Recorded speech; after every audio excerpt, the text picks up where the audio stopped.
the people power. Mic check 1 2 1 2. Let's keep going with the joke. Somebody said this would happen. Yeah. Sabotage. Are we still live? Okay, yeah, I can be answering the question, or maybe we wait and get back. Let's wait. Let's give some 5 minutes. Sure. If the problem is on our side, it will be fixed. But I doubt that. No, but the message was beginning to get tougher. So. Definitely, they cannot take the truth.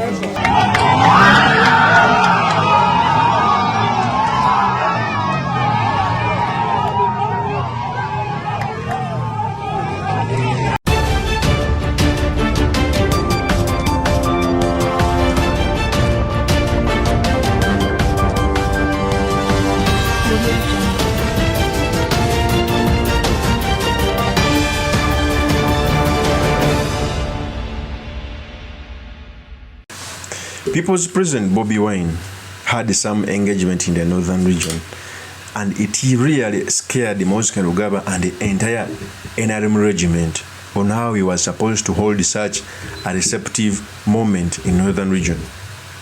There has always been a lot of propaganda by the regime apologists saying that Bobi Wine is a regional leader, not knowing that the cause Bobi Wine stands for is a national cause.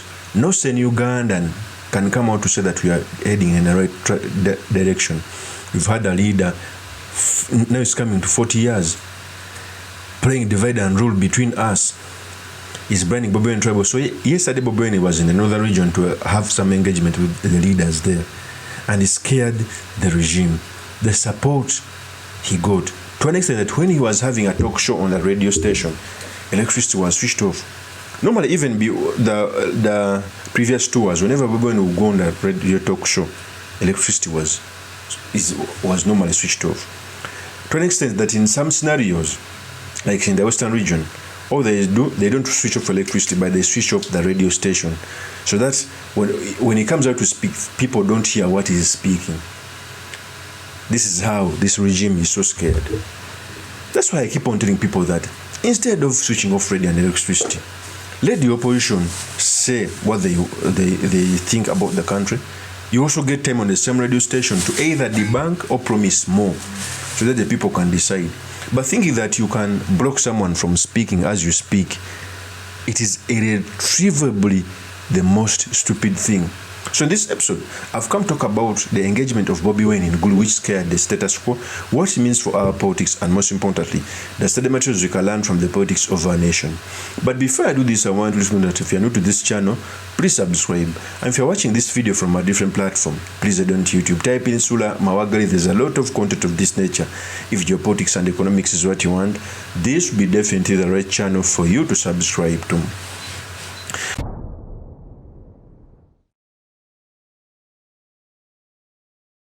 So Bobi Wine had an engagement in the northern region to speak with his leaders. Although I congratulate him for making this milestone, the only thing I also think is maybe he would have accompanied it with a rally. And I understand the reason as to why he never did a rally. First of all, you expose your fighters already. They have abducted very many people on his team. So going out to a rally, they will make another excuse of not meeting the people. You rather at least meet the people, maybe defy later after preparing the people. It is also a masterstroke. So when Bobi Wine was in the northern region, he spoke about very many things. But even when he was speaking, electricity was removed off. Okay? In fact, let me first play you the clip when the electricity was being switched off and what he said in the studio during this tour. Here's the tape. The people power. Mic check 1 2 1 2. Let's keep going with the joke. Somebody said this would happen. Yeah. Sabotage. Are we still live? Okay, yeah, I can be answering the question, or maybe we wait and get back. Let's wait. Let's give some 5 minutes. Sure. If the problem is on our side, it will be fixed. But I doubt that. No, but the message was beginning to get tougher. So. Definitely, they cannot take the truth. Well, as you can see, friends out there that are following us on social media, we are now. We come to also the other propaganda of Kabaka. Yes, I'm a Muganda. And I'm proud of that. Just like a Munyoro, just like a Munyankole, just like a Langi, just like Anacholi. We are all graciously created in the image of God. And our identities are supposed to be our source of pride. For me, I'm very lucky that during studying, my best friends were never my tribesmen. Either they were Nubians, or Acholi, or Banyankole, or etc. Our generation is a united generation. Each one of us comes from where they're coming from. And every community, especially here in Africa, has a traditional leader. In northern Uganda, we have the Rot. In Bunyoro, they have Omukama. In Toro, they have their king. In Busoga, they have Chabazinga. In Buganda, they have Kabaka. These are all traditional leaders. They are cultural leaders, and they are very specified in the constitution. Their role is specified. So there is no way one person, whether they are in power or they are not, that they can put their traditional ruler ahead of the other ethnicities. Okay? These are leaders limited to their communities for certain purposes of their communities. So there's no, it's propaganda that where I come from, it's as if they're trying to say that I will impose my culture and the language and even way of life of other communities. Then where is the beauty of divergence? Yeah. I mean, thank you very much, Lob, for reminding me. And this is reverse psychology, because these are the same people that are forcing their cultures and their languages on other people by force. As we speak now, you all saw Museveni's son Muhoozi when he abducted my comrade and brother Eddie Mutwe, took him to his basement, stripped him naked, and started torturing him. And his crime is because he does not know Lunyankore. He wants to teach him Lunyankore. Nobody is going to be teaching no other their language by force. You are proud and should be proud of your language, and nobody should force you to learn their language. So the things that they are choosing us of, they're the ones that are doing. We are a new Uganda, where a person from Lango will be proudly Lango, and actually will be proudly actually. Muganda will be proudly Muganda. Munyankole Anite, so that is the new Uganda that we believe in. Don't listen to the propaganda.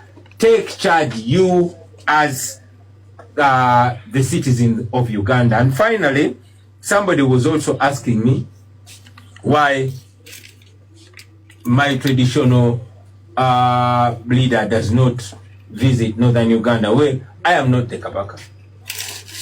And I don't think it should be an issue for me to answer, because I'm a national leader. Yes, I'm a Muganda, and I'm a Catholic. But when I walk out of my house, my Catholicism stays in my house. My tribe stays in my house. And I become a Ugandan, and I move like a Ugandan everywhere. Thank you so much. Before I let you go, there's this question about... The same person has made sure that he divides the people of Uganda. I've also mentioned that Museveni and his team, and these were words coming out of the mouth of Kainda Otafire when they're burying Adonia Tiberondo, and he said they used to put on UPC t-shirts and kill people in Buganda so that the people of Uganda can hate UPC. That has been his game. When they took power, they took the soldiers of Kaira after killing Kaira and deployed them in northern Uganda to wreak havoc in order to create that hate. Now we are victims, our generation, we are victims of that hate. They set us up against each other to make sure they divide us so they can conquer us. Those are the same lies that keep being pushed. To see that a person, a married man like me, you know my wife, I am here, the Honorable Joel Senyonyi is married to a beautiful wife called Feb, and their children. So is our SG and all our people.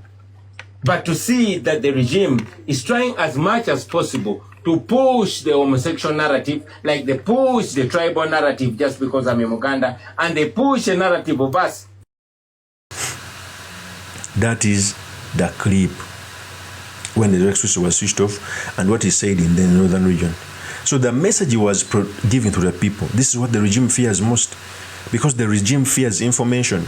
It's the reason why even the regime tries hard to censor mainstream media, to censor social media, to update people who come out to speak like us. Because one of the greatest artillery of any fighter is information. One of the very many poetry came out to say that anyone who controls information controls the world. And it is the truth. A person who can spread the information, whether false or right, controls the narrative. It's the reason that's why even up to now, the European powers and the Far East control most of the country, because they control information, be it social media, be it the biggest telecast. So in Uganda, the dictator would want to subjugate the mainstream media, but also subjugate the social media. So Bobi Wine going to northern region, it scared a lot of people. They peed in their pants, because they know that the revolution, one of the fuel that lights the revolution, is information. Okay? In fact, even when Bobi Wine was coming out, people were waiting for him after the television cast. They were happy to see this guy. This is what happened.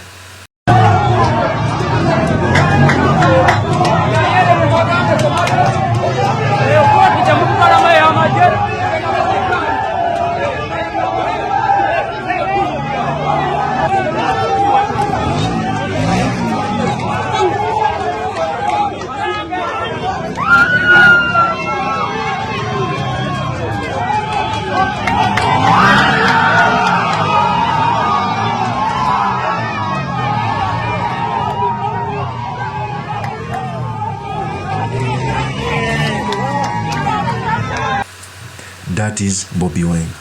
So let nobody tell you that there's people in Uganda don't want change. They want change. Just that even the dictator manipulates those crust within the door. Okay? It brings out tribal narratives. It separates us on the basis of religion, sectarianism, etc. So that we cannot work together to get what we deserve. And it's the reason I think that it's high time we get devolution or federalism, so that we can develop this country, because Uganda was put on us, and every leader who comes at the helm tries to use these things against us. Of course, that's my opinion. Do me a favor by commenting about this. Thank you very much for listening in. If this is your first time on this YouTube channel, employ to subscribe, like and comment, so that I can be motivated to do more of such videos. I'll see you on another one. Peace.